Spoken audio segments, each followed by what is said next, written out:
건강 100세를 위해 의사가 참견해 드립니다. 여러분들의 TV 주치 의사의 참견. 네, 안녕하세요. 의사의 참견 진행을 맡은 정은경입니다. 오늘은 많은 분들께서 앓고 계시는 질환이죠. 골다공증에 대해서 알아볼 텐데요. 여러분들의 프로 참견러가 되어주실 정형외과 전문의 우영하 선생님 모셨습니다. 어서 오세요. 안녕하세요. 네. 제가 앞서서도 살짝 말씀을 드렸는데 오늘은 골다공증에 대해서 저희가 알아보고 조목조목 참견을 해주실 거예요. 저도 조금 관심이 많이 가는 분야이긴 하는데 우리 먼저 사연자분의 사연 들어보도록 하겠습니다. 안녕하세요. 저는 올해 환갑을 앞둔 여성입니다.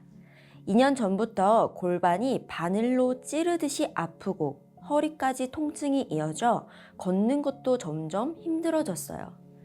그때만 해도 제 나이가 아직 60도 안 됐으니까 그게 골다공증의 전조 증상이었다는 것은 상상도 못했습니다. 그러다 얼마 전 건강검진 결과 골밀도 수치가 마이너스 2.8로 골다공증이라는 진단을 받았습니다. 지금 생각해보면 오랜 직장 생활로 스트레스가 심했고 갱년기까지 겹치면서 발병을 한 게 아닐까 싶습니다.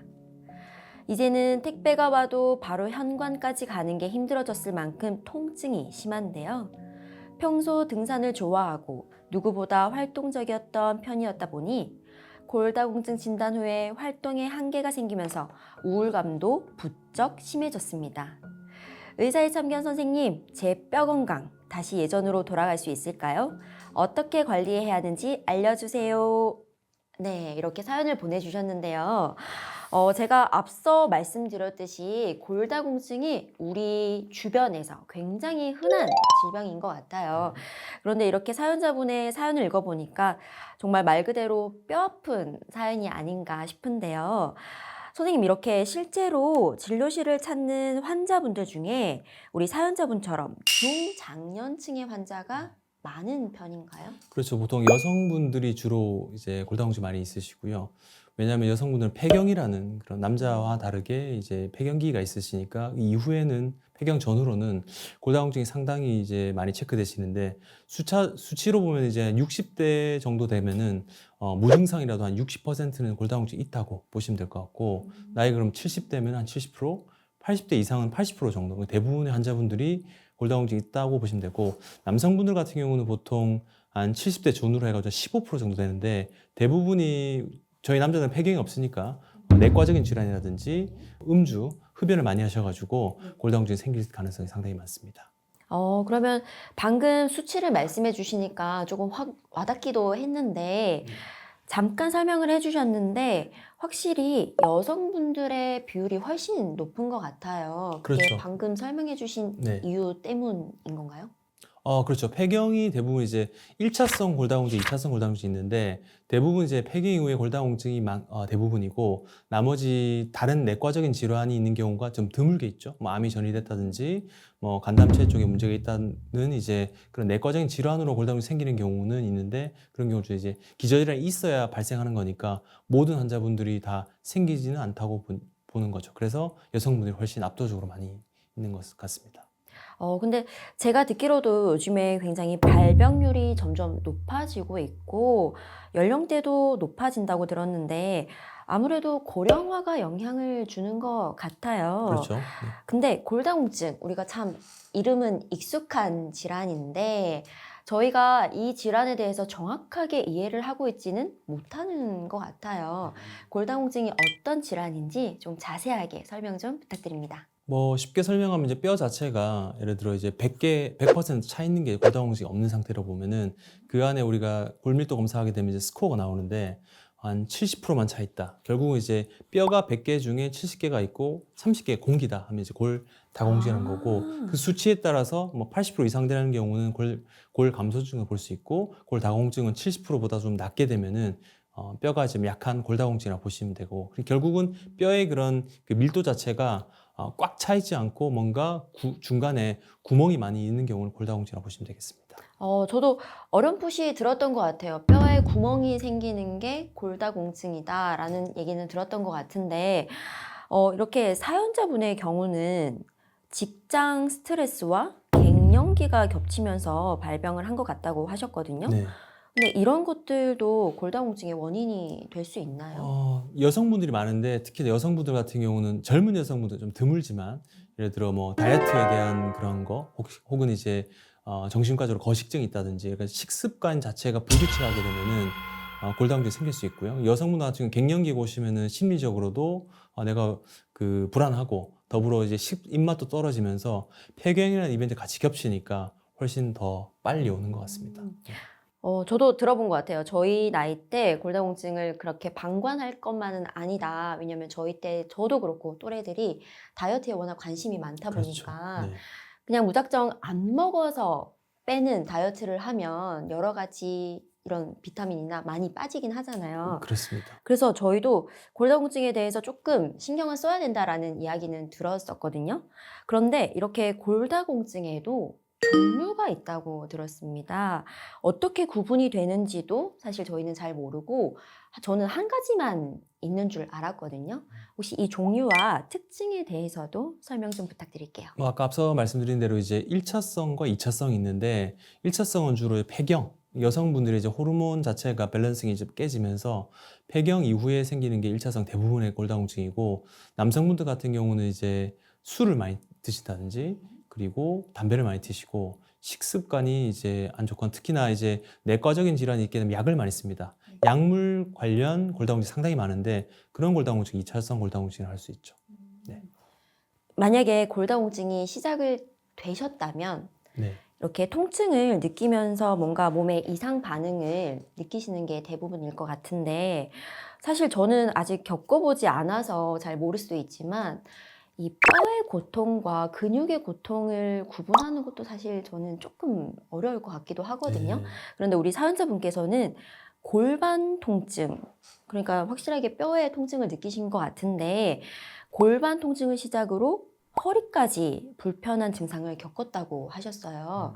우리가 흔히 좀 알아볼 수 있는 골다공증의 대표적인 증상, 어떤 것들이 있을까요? 골다공증 증상이랑 협착증 증상이 조금 애매합니다. 특히나 골반 통증이 있고 허리 통증이 있으면 이제 나이가 60대 되면 척추관 협착증이 생기는데 그런 연세면은 이제 골다공증과 협착증이 중첩되게 되는 거죠. 그래서 골반 아픈 환자들이 대부분은 협착증으로 진단될 수 있고 단 골다공증으로 좀 의심해 볼 수 있는 증상은 특히나 골절 가능성이 있는 환자분들은 네. 앉았다 일어날 때 뭐 허리가 우리하고 좀 펴야 좋아지는 거면 협착증이 가까운데 피기가 너무 어렵고 약간 날카로운 통증이 발생한다면 협착증보다는 뼈에 대한 통증을 볼 수 있고 특히나 압통이 있다게 되면 그건 이제 일반 골다공증에서 골다공증 골절로 가는 증상을 볼 수 있기 때문에 그런 경우는 전문의 진단을 받아야 되실 것 같습니다. 근데 제가 사실 선생님 지금 방금 말씀해 주시는 걸 들으면서 저도 살짝 자세를 고쳐 앉았거든요. 네. 근데 저도 뭐 책상에 오래 앉아서 아니면 다른 작업을 하면서도 앉아 있는 경우가 많고 또 요즘 분들 운전 많이 하시잖아요. 하면서 허리 뭐 뿐만 아니라 등, 뭐 골반 이렇게 다양하게 저도 네. 통증을 가끔 느낄 때가 있긴 네. 하거든요. 네. 근데 이게 골다공증이라고는 저는 아직 생각하지 않습니다만. 그렇죠. 네. 그쵸? 아직 너무 젊으시고 하니까 네. 그런 경우는 보통 이제 근육의 염좌 그리고 뭐 그쵸. 디스크도 내장형 디스크 그래서 뼈에 대한 문제보다는 근육과 디스크 자체의 문제로 볼 수 있고 물론 선천적으로 신경통로 좁은 분들은 협착증 증상이 발현될 수 있긴 한데 뼈의 그런 그 문제로 보기는 조금 아직은 좀 이르시지 않을까. 그런데 혹시나 저처럼 이렇게 지금 방송을 보시면서 나도 비슷한 증상을 겪어본 적이 있는데 하시는 분들은 네. 그래도 혹시나 또 연세가 있으시다면 내원을 해서 검사를 받아보시는 게 좋을 것 같거든요. 그렇죠. 만약에 이러한 증상들로 내가 병원에 내원을 한다면 어떤 검사를 받게 되나요? 일반적으로 요새는 이제 그 보험 기준, 우리나라 보험 기준은 이제 남자, 여자가 다른데 65세 이상 되게는 골밀도 검사가 뭐 1년에 1회 보험이 되고 대신 그보다 좀 그 어리신 분들, 젊으신 분들은 뭐 50대 뭐 초중반 같은 경우는 보험 그 건강검진으로 검사를 하지 않고선 그게 안 되는데 결국은 그런 검사를 1년에 한 번 하는데 골밀도 검사라고 덱사라는 검사를 통해서 할 수 있고 그 다음에 피 검사도 있어요. 뼈에 대한 골 형성 수치라든지 감소된 수치를 보는 피검사이긴 한데 그런 경우도 이제 나라에서 인정해주는 부분은 1년에 한 2회 정도 골다공 있는 분들에서 발생할 수 있고 결국은 건강검진 통해서 미리미리 체크해보는 게 이제 필요하지 않을까 싶고 그게 골밀도 검사라고 볼 수 있습니다. 저 개인적으로는 우리 젊은 사람들을 위해서도 이거 보험 적용됐으면 좋겠어요. 네. 보험 적용도 좀 하고 그래야 조금 검진을 하는 거에 대해서 부담감을 좀 덜 느낄 것 같거든요. 사실 저도 검진을 받아보고 싶은 마음이 굴뚝 같은데 어디 그렇죠. 가면은 이 검사 이 표에 골밀도 검사가 잘 없었던 없어요. 걸로 맞습니다. 네, 해서 제가 어디에 가서 갑자기 대뜸 저 골밀도 검사해 주세요 이럴 수는 없으니까 맞아요. 꼭 한 번쯤 받아보고는 싶었는데요. 만약에 우리 환자분께서 골다공증 진단을 받으셨다면 그 이후에 치료는 어떻게 진행이 되나요? 이게 플로우 차트가 되게 좀 다양한데 뭐 좀 쉽게 설명드리면 그 수치 자체가 뭐 2.55에서 3.0 사이 그러니까 이제 골다공 시작 네. 시점인지 아니면은 3.0부터 4.0까지 상당히 많이 진행된 중증도 위험인지 네. 아니면 4.0보다 더 많이 낮아진 초고 위험도에 따라서 나뉘어지는데 네. 보통 이제 미국 기준과 우리나라 기준 거의 비슷한데 3.0보다 낮은 초반 같은 경우는 골 감소, 그러니까 골 흡수 억제제를 많이 씁니다. 뭐 6개월짜리라든지 3개월짜리 주사나 약을 쓰고 그게 아니고 3.0부터 더 낮아지는 경우는 좀 적극적으로 치료를 해야 되니까 골 형성제를 많이 섞었습니다. 골 형성제도 뼈만 생기는 주사도 있고 그다음에 뼈가 생기면서 더불어 흡수도 막아주는 주사가 있긴 한데 그런 수치에 따라서 치료방 결정하는 게 좋고 그거보다 조금 수치가 너무 괜찮다. 하지만 마이너스 1.0부터 2.5 사이는 골 감소증이다. 그렇게 되면은 여성분들 같은 경우는 이제 생리불순 이런 거 해결할 수 있는 그 썸 제제라고 먹는 약이 있거든요. 그런 걸 처방하거나 아니면 비타민 D하고 칼슘 정도를 드셔보시는 것이 이제 좋을 것 같습니다. 근데 죄송한 말씀이지만 아마 방송을 보시는 분들도 저처럼 지금 이렇게 막 말씀을 해주셨는데 저게 무슨 말이지 하는 분들 분명히 계실 것 같거든요. 그렇죠, 그렇죠. 네. 수많은 숫자가 지나갔어요. 수치도 지나가고 어떤 뭐 약 이름들도 네. 지나간 것 같은데 사실 저는 정말 단순하게 생각을 하자면 아까 골다공증에 대해서 처음에 설명을 해주셨을 때 정말 쉽게 그냥 뼈에 구멍이 생기는 증상이다라고 해주셨어요. 그러면 이렇게 약이나 치료제를 쓰면 그 구멍이 생겼던 뼈에 다시 뼈가 자라는 건가요? 그렇죠. 그게 뼈를 이제 뼈가 생기는 걸 공격수라고 표현하면 축구에서 네. 뼈가 나가는 걸 이제 수비수, 그러니까 나가는 걸 막아주는 걸 골키퍼로 보면은 뼈가 채워지는 걸 공격수로 볼 수 있습니다. 그래서 뼈가 차는 것이 예를 들어 50대 정도 되면 이제 우리가 먹는 것이 뼈로 갈 수 있는데 네. 뼈 흡수되는 수치가 많이 낮아가지고 그러니까 몸에서 뼈로 안 가고 다 이제 대소변으로 빠지게 되면은 그 뼈가 갈수록 안 좋아지겠죠. 네. 그래서 공격수를 강화하는 주사가 아까 말했던 골 형성제, 뼈가 차는 주사고 뭐 그거 자체가 연세가 한 60대 넘어가고 골다공 상당히 안 좋으신 분들은 먹는 거로는 그게 차지지가 않거든요. 네. 그래서 젊은 분들 빼고는 대부분 그런 형성주사를 써야 공격수 주사를 써야 뼈가 좋아지는 거고 나이가 젊은 분들은 좀 안 좋더라도 식습관 개선과 뭐 근력 강화 운동을 통해서 뼈가 강해질 수 있긴 합니다. 그럼 이 치료는 사실 진단을 받아야만 받을 수 있는 치료인 거죠. 내가 걱정이 돼서 미리 뼈 영양제 이런 건 없나요? 뼈 영양제 보통 칼슘, 비타민 D를 많이 쓰는데 그런 거는 뭐 골다공증 수치 뭐 굳이 진단 안 받더라도 일반 의약품을 살 수는 있고요. 근데 용량 자체가 과용량되게 되면 이제 칼슘에 대한 중독 그리고 비타민 D도 과용량이 안 좋으니까 반드시 전문의와 상의해서 쓰시는 게 제일 좋을 것 같습니다. 그런데 이렇게 골다공증으로 진단을 받으면 사실 이제 평생 관리를 해야 한다라고 저희가 알고 있거든요. 그만큼 뼈 건강이 중요하기도 하고 우리 몸에서 가장 중요한 지지대 역할을 하니까 관리를 해야 되는 것은 맞긴 하는데 이렇게 오랜 기간 치료가 필요한 이유가 좀 궁금하거든요. 뼈 자체가 컨디션이 좋아지기는 나이가 들수록 쉽지 않죠. 그래서 골다공 수치가 드라마틱하게 쭉쭉 올라가가지고 만족스러운 결과를 보면 좋은데 연세가 드시면 그거 자체가 해당이 안 될 수도 있고 더불어 우리나라 같은 경우는 이제 미국 같은 경우는 골다공증 진단되면은 거의 제로 베이스 완전히 정상화될 때까지 모든 약제가 뭐 물론 미국 보험료 비싸지만 급여화돼서 지원을 받을 수 있지만 우리나라 같은 경우는 마이너스 2.5보다 조금만 좋아지면은 인정을 안 해줘요. 그러니까 치료하다가 네. 울며 겨자 먹기식으로 종양이 생기다 보니까 물론 최근에는 조금 바뀌어가지고 2.5하고 2.0 사이는 어느 정도 2년간 보험을 해줘서 제가 볼 때 그것도 좀 부족한 것 같긴 한데 그 정도까지는 봐주는데 그거보다 좀 좋아지면은 그냥 다시 이제 본인 부담이 많아지거나 치료가 약간 끊겨지는 부분이 있기 때문에 그런 거가 되면은 참 건강을 좀 지킬 수 있는데 그게 조금 제약점인 것 같습니다. 좀 아쉬운 부분이긴 하는데 아까 제가 살짝 미리 여쭤봤었는데 우리가 뭐 미리 뼈를 보호하거나 영양을 줄 수 있는 영양제 뭐 이런 거를 섭취를 하면 안 될까요? 라고도 저는 말씀을 여쭤봤었고 그게 아니더라도 우리가 이렇게 진단을 받고 나면 치료제를 복용을 하게 되잖아요.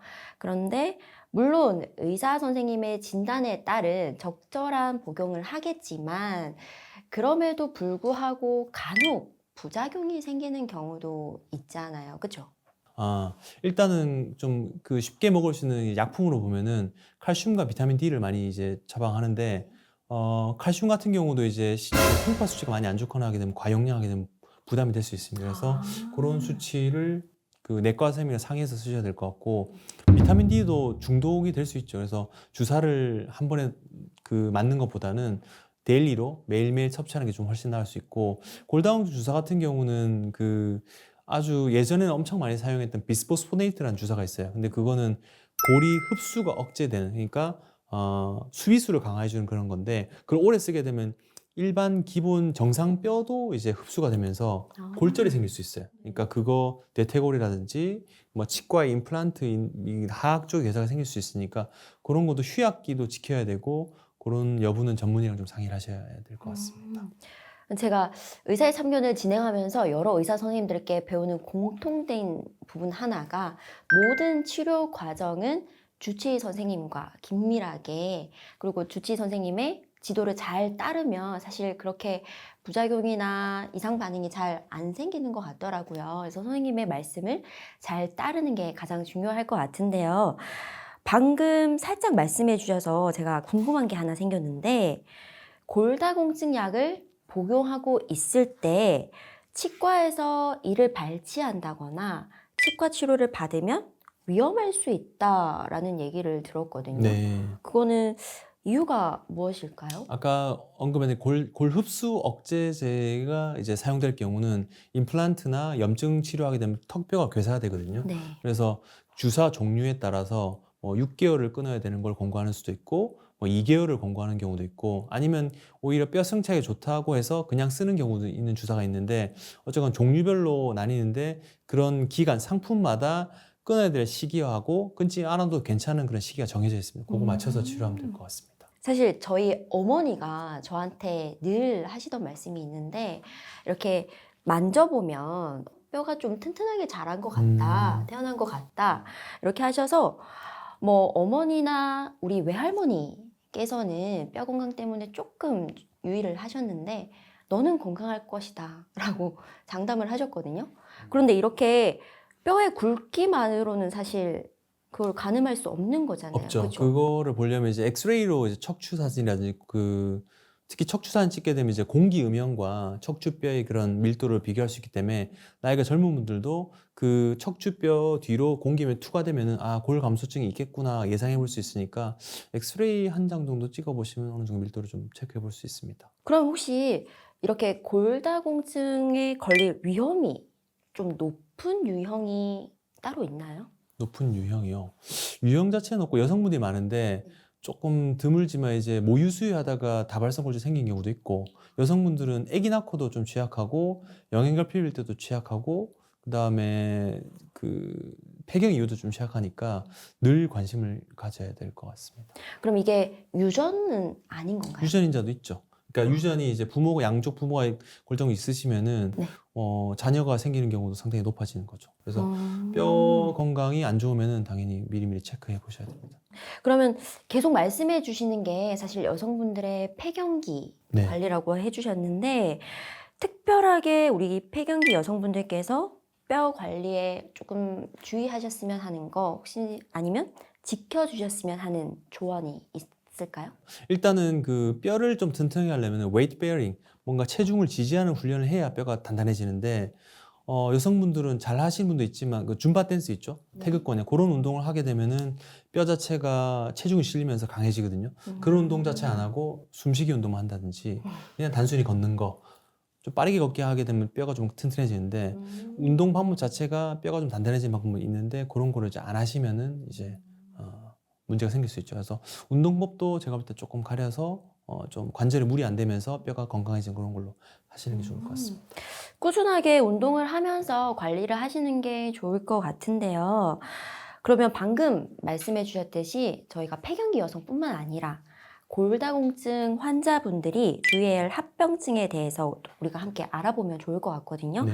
아무래도 뼈가 약해지면서 생기는 질병이다 보니까 저는 좀 쉽게 생각하면 뼈가 잘 부러질 것 같다라는 게 제일 먼저 드는 생각인데 혹시 골다공증으로 인한 골절, 흔한 질병이 되나요? 그렇죠. 손목이랑 척추랑 고관절 뭐 많이 아시겠지만 그 골절이 상당히 많이 생기는데 뭐 발목이랑 뭐 무릎뼈도 많이 부러집니다. 그래서 골다공증은 어쨌든 뼈 자체 전체적인 퀄리티가 떨어지기 때문에 주의를 하셔야 될 것 같고 이를 예방하고자 한다면은 뭐 여성분들 아까 말씀드린 운동을 좀 꾸준히 하시되 미리미리 좀 체크를 골밀도를 체크해 보시는 게 좀 좋을 것 같습니다. 그럼 혹시 골절 말고도 주의해야 될 합병증들이 있나요? 특히나 이제 제가 척추 전문이니까 척추 같은 경우는 골다공증 골절이 생기어서 그게 잘 안 붙으면 이제 쿠멜스병이라고 척추뼈가 이제 분류합되는 괴사된 병이 있는데 그게 보통 요추는 허리 같은 경우는 등뼈와 요추 1번 뼈가 부러지거든요. 그렇게 되면 그쪽은 중추신경이 눌릴 수 있기 때문에 수술 자체가 좀 커질 수가 있어요. 그러니까 골다공증 골절이 있어서 그냥 방치하거나 냅두게 되면은 약간 다리 힘이 빠지는 증상이 생길 수 있으니까 미리 체크해 보셔야 될 것 같고 고관절 같은 경우는 수술이 꼭 필요한 골절이니까 뭐 손목 같은 경우는 좀 덜 필요할 수 있는데 골반 같은 경우는 수술 안 하게 되면 이제 생명에 대한 그런 부분이 좀 갈릴 수 있으니까 반드시 좀 체크해 보시는 게 좋을 것 같습니다. 저는 뭐 팔목, 다리 이런 거는 조금 사실 살짝 예상을 했었는데 척추 골절은 조금 의외의 케이스였거든요. 척추 골절이 척추 골절이 생기는 이유가 있나요? 척추 골절이 생긴 뼈가 약하니까 작은 외력에도 골절이 생기는 거고 그 부위로 따지면 흉추 12번 요추 이러면 약간 여성분들 브래지어금은 조금 밑에 있는 부위에서 골절이 많이 생기는데 그 부위가 늑골도 붙어 있는 부위이고 한데 어쨌든 골절이 좀 취약하고 많이 생기는 부위이긴 합니다. 네. 남성분들의 골다공증 특징 어떤 것들이 있나요? 남성의 골다공증 특징은 내과 질환에 동반되는 게 대부분 특징입니다. 아니면 대부분 술 담배를 많이 하시면 이제 폐암이라든지 그다음에 간암, 뭐 간경화 이런 식으로 그 영양소 결핍 자체가 생길 수 있는 그런 내과적인 질환이 있게 되면 당연히 골다공증이 생기는데 여성분들은 다른 기전일 없이 폐경 후 골다공증이 생기기 때문에 그것만 치료하면 되는데 남성분들은 내과 질환을 같이 봐야 되기 때문에 치료 자체가 조금 까다로워지거나 어려워지거나 그럴 수도 있죠. 남성뿐만 아니라 여성분들 우리 모두가 사실 제일 중요한 것은 예방이잖아요. 이 질병을 얻기 전에 내가 스스로 예방을 하고 내 건강을 지키는 것이 가장 중요할 텐데 골다공증을 예방하기 위해서 일상생활에서 지키면 좋은 습관들 혹은 더 챙기면 좋은 습관들 어떤 것들이 있나요? 습관 같은 경우는 뼈 자체가 단단해지기 위해서는 우리가 뼈를 튼튼하기 위해서는 일단 그 잡아주는 근육을 좀 키워야 됩니다. 그래서 우리가 발목이라든지 무릎이 부러지는 경우도 이 뼈 자체가 약한데 그 주위에 지지해주는 인대하고 근육이 약해서 그런 건데 인대는 저희가 강할 수가 없거든요. 대신 근육은 강할 수 있으니까 뭐 스쿼트라든지 그리고 하지 근력 강화를 하면서 코어 운동을 같이 해주시면은 이 척추 기립근과 하지 쪽에 있는 근육이 잡아주면서 골절을 예방할 수 있는 거죠. 넘어지더라도 근육이 좀 크다 보니까 프로텍션 해주는 부분도 있고 더불어 돌아가거나 이런 게 안 생길 수 있으니까 골절을 예방할 수 있다고 볼 수 있겠습니다. 그럼 저희가 좀 먹는 음식으로 생각을 하면 사실 뼈에 가장 좋은 게 우유, 칼슘이 많이 들어서 우리가 우유를 대표적으로 그렇죠. 떠오르는데 네. 우유 말고도 뼈 건강에 좋은 음식들이 뭐 특별하게 있을까요? 생선으로 보면 멸치 많이 이제 멸치. 찾으시는데 네. 그 일반 의약품으로는 제가 많이 권유드리는 게 어골 칼슘이라고 말 그대로 그 생선뼈 칼슘이 있거든요. 네. 그 일본에서도 많이 하고 있고 논문도 좀 있습니다. 그래서 어골 칼슘을 드시면은 척추 쪽으로 많이 가고 최근에는 또 그 분유를 뭐 칼슘을 많이 넣어서 좀 드시기 쉽게 하는 것도 있긴 하던데 저는 그런 것도 뭐 한 방법이지 않을까 생각이 좀 듭니다. 네. 우리 이렇게 골다공증은 사실 조기 발견이 조금 어려울 것 같아요. 네. 내가 딱 증상이 느껴졌을 때 그때 병원을 찾는 경우가 많을 것 같은데 이렇게 조기 발견이 어려우면 그만큼 정기 검진이 중요하다고 네. 생각이 되거든요. 무료로 건강검진 되고 있는 거죠. 그 아까 언급해드렸듯이 남녀 65세, 75세, 남자 75세인데 그런 경우는 1년에 1회 보험 적용받아서 하실 수 있고요. 나머지 부분은 피검사도 1년에 2회 골 형성 수치하고 감소 수치로 볼 수 있습니다. 비타민 D랑. 네.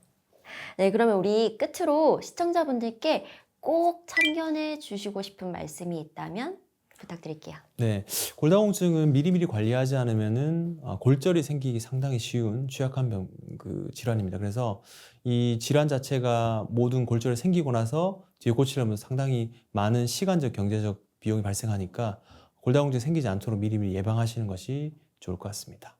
네, 오늘은 골다공증에 대해서 함께 알아봤는데요.